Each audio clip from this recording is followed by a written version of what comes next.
Viewers, आज के video में हम कक्षा 9वीं के विज्ञान विषय की त्रैमासिक परीक्षा की तैयारी कर रहे हैं।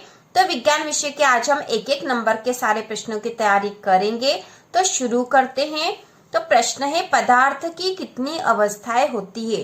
तो पदार्थ की कितनी अवस्थाएं होती है, हमें पता है पदार्थ की 3 अवस्थाएं होती है, ठोस, द्रव और गैस। इसके बाद अगला प्रश्न है, पदार्थ की किस अवस्था में कणों के मध्य न्यूनतम रिक्त स्थान होता है। तो किस अवस्था में कणों के मध्य न्यूनतम रिक्त स्थान होता है, तो अवस्था होती है ठोस अवस्था, ठोस अवस्था में। अगला प्रश्न है, पदार्थ की किस अवस्था में किसी वस्तु का एक निश्चित आकार, स्पष्ट सीमाएं एवं नगण्य संपीड्यता होती है, तो वह होती है ठोस अवस्था। चौथा प्रश्न है, पदार्थ की वह अवस्था जिसमें द्रव्य का आकार नहीं परंतु आयतन निश्चित होता है, तो वह अवस्था होती है द्रव। इसमें द्रव्य का आकार नहीं परंतु आयतन निश्चित होता है। अगला है, न्यूनतम विसरण का गुण पाया जाता है। तो न्यूनतम विसरण का गुण ठोस में पाया जाता है, ठोस, द्रव, गैस में से ठोस में न्यूनतम विसरण का गुण पाया जाता है। अगला है, गैसों के किस गुण के कारण उन्हें सिलेंडर में भर के रखा जा सकता है। तो गैसों का वह जो गुण है जिसके कारण उसे सिलेंडर में भर के रखा जा सकता है, वह गुण होता है संपीड्यता, संपीड्यता। इसके बाद अगला प्रश्न है, 2 या 2 से अधिक पदार्थों का समांगी मिश्रण कहलाता है। तो यदि पदार्थों का समांगी मिश्रण है तो वह विलयन कहलाता है, विलयन। अगला है, विलयन का वह घटक जिसकी मात्रा दूसरे से अधिक होती है और जो दूसरे घटक को विलयन में मिलाता है उसे कहते हैं, तो वह कहलाता विलायक। ठीक है, विलयन में विलायक और विलयन होता है। तो यहाँ पर जो अधिक मात्रा में होता है और जो दूसरे घटक को विलयन में मिलाता है उसे विलायक कहते हैं। इसके बाद अगला है, टिंचर आयोडीन के विलयन में विलय है। तो टिंचर आयोडीन के विलयन में विलय है आयोडीन, आयोडीन विलय है। सोडा जल विलयन में विलय होता है। तो सोडा जल विलयन में विलय है CO2, कार्बन डाइऑक्साइड। अगला है, वायु एक विलयन है। तो वायु कैसा विलयन है, गैस में गैस का, वायु विलयन है गैस में गैस का। इसके बाद अगला प्रश्न है, निम्नलिखित में से कौन सा पदार्थ ऊर्ध्वपातित हो सकता है। कौन सा पदार्थ ऊर्ध्वपातित हो सकता है, नैप्थलीन, अमोनियम क्लोराइड, एंथ्रासीन या उपरोक्त सभी। तो इसमें आएगा उपरोक्त सभी ऊर्ध्वपातित हो सकते हैं। तो हम विज्ञान विषय के सारे एक एक नंबर के प्रश्नों की तैयारी कर रहे हैं। इसके बाद हम इसके 2 और 3 नंबर के प्रश्नों की तैयारी भी करेंगे। अब देखते हैं, रिक्त स्थान की पूर्ति कीजिए। इसमें पहला प्रश्न है, फोम, रबर एवं स्पंज में परिक्षेपण माध्यम होता है।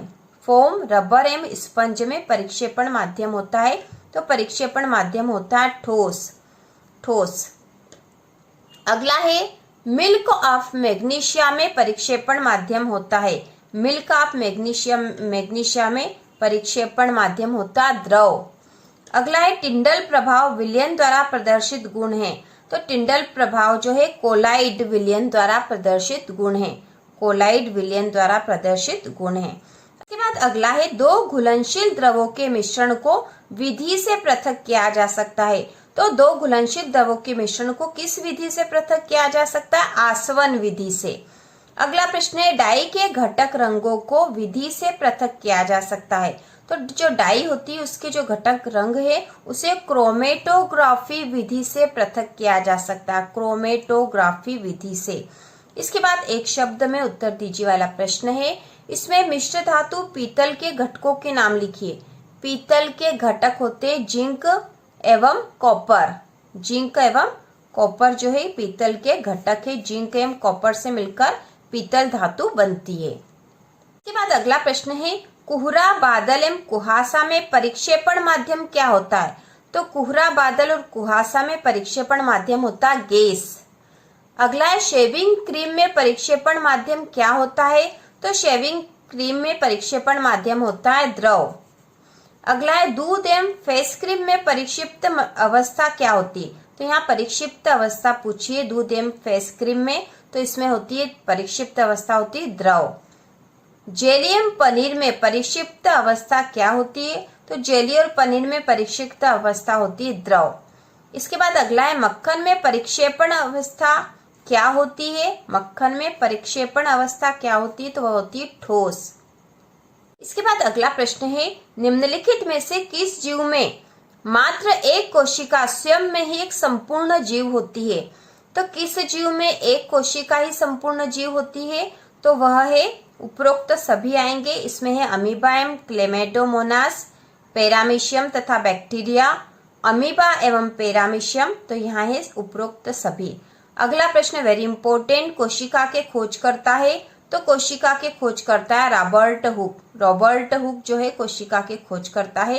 पहले विज्ञान विषय के महत्वपूर्ण प्रश्नों के वीडियो पहले भी आ चुके हैं चैनल पर, यदि आपने नहीं देखे हो तो देख लीजिए, त्रैमासिक एग्जाम की तैयारी से संबंधित। इसके बाद अगला है, पादप कोशिका भित्ति निर्मित होती है? तो पादप कोशिका भित्ति सेलुलोज की निर्मित होती है, सेलुलोज द्वारा। अगला है, गुणसूत्र निर्मित होते हैं? तो गुणसूत्र डीएनए के, प्रोटीन के, उपरोक्त दोनों के। तो यहाँ पे डीएनए और प्रोटीन से होते हैं, तो यहाँ आएगा उपरोक्त दोनों के। डीएनए के क्रियात्मक खंड को कहते हैं? तो डीएनए के क्रियात्मक खंड को कहते हैं जीन। अगला है, केंद्रकाय पाया जाता है? तो केंद्रकाय पाया जाता है जीवाणु में। जीवाणु में, उच्च पौधों में, उच्च जीवों में या उपरोक्त सभी में? तो इसमें आंसर आएगा जीवाणु में। जो अगला प्रश्न है वह जोड़ी मिलान करने का है। यहाँ पे कॉलम क में दे रखा RER, ACR, Golgi coil, plastid, lysosome. Column क में है लाइसोसोम का निर्माण, प्रकाश संश्लेषण, प्रोटीन का निर्माण, आत्मघाती थैली और वसा का संश्लेषण।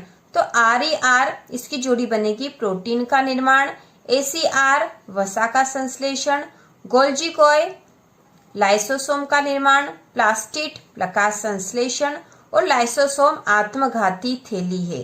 तो इस प्रकार से जोड़ी बनेगी। इसके बाद अगला प्रश्न है, यदि कोई वस्तु समय के सापेक्ष अपनी स्थिति बदल रही है तो उसे में कहते हैं? तो यहाँ पे आएगा गतिशील अवस्था में कहते हैं। यदि कोई वस्तु समय के सापेक्ष अपनी स्थिति बदल रही है तो उसे गतिशील अवस्था में कहते हैं। अगला प्रश्न है, प्रति इकाई समय में चली गई दूरी को कहते हैं? प्रति इकाई समय में चली गई दूरी को कहते हैं? तो यहाँ पे आएगा चाल। वेग का एसआई मात्रक है? वेग का एसआई मात्रक है मीटर प्रति सेकेंड, मीटर प्रति सेकेंड। इसके बाद है रिक्त स्थानों की पूर्ति करो। इसमें है पहला प्रश्न, प्रति इकाई समय में हुआ विस्थापन कहलाता है? तो प्रति इकाई समय में हुआ विस्थापन वेग कहलाता है। इसके बाद अगला प्रश्न है, प्रति इकाई समय में वेग में होने वाला परिवर्तन? तो वेग में होने वाला परिवर्तन त्वरण कहलाता है। इसके बाद अगला है, एक निश्चित दिशा में चाल को वेग कहते हैं? एक निश्चित दिशा में चाल को वेग कहते हैं। इसके बाद अगला प्रश्न है, वस्तु द्वारा अपनी गति अवस्था में परिवर्तन के विरोध को? वस्तु द्वारा अपनी गति अवस्था में परिवर्तन के विरोध को जड़त्व कहते हैं। अगला प्रश्न है, बल का मात्रक है? तो बल का मात्रक है न्यूटन। अगला है, असमान द्रव्यमान की दो वस्तुएं एक ही संवेग से गतिशील है, किसका वेग अधिक होगा? असमान द्रव्यमान की दो वस्तुएं एक ही संवेग से गतिशील है, किसका वेग अधिक होगा? तो इसमें हल्की वस्तु का वेग अधिक होगा। अगला है, m द्रव्यमान की वस्तु जिसका वेग v है, इसका संवेग होगा? तो द्रव्यमान m है, वेग v है, तो इसका संवेग होगा mv। के बाद अगला प्रश्न है, निम्नलिखित में से कौन सा ऊतक पौधों के तनों की लंबाई में वृद्धि हेतु उत्तरदायी होता है? तो पौधों के तनों की लंबाई में वृद्धि के लिए उत्तरदायी ऊतक है शीर्षस्थ विभज्योतक, शीर्षस्थ विभज्योतक। अगला है, जिन मांसपेशियों को हम इच्छा अनुसार गति करा सकते हैं उन्हें कहते हैं? तो इच्छा अनुसार जिन मांसपेशियों को गति करा सकते हैं उन्हें हम कहते हैं, यहाँ पे आएगा उपरोक्त सभी, क्योंकि वो ऐच्छिक है, कंकाली पेशी और रेखित पेशी है, तो यहाँ आएगा उपरोक्त सभी। अगला है, कार्डियक पेशी पाई जाती है? तो कार्डियक पेशी हृदय में पाई जाती है, कार्डियक पेशी हृदय में पाई जाती है। अगला है, तंत्रिका ऊतक की कार्यात्मक इकाई होती है? तो तंत्रिका ऊतक की कार्यात्मक इकाई है न्यूरॉन। अगला है, कार्डियक पेशी होती है? तो कार्डियक पेशी एक केंद्रिकीय होती है।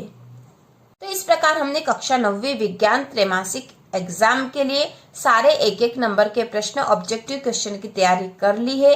इसके पहले भी विज्ञान विषय के महत्वपूर्ण प्रश्नों के वीडियो आ चुके हैं। यदि आपने नहीं देखे हो तो डिस्क्रिप्शन में लिंक दे रखी है, वहां से आप आसानी से देखकर विज्ञान की संपूर्ण तैयारी कर सकते हो। तो इसी प्रकार के और वीडियो देखने के लिए चैनल को सब्सक्राइब कीजिए।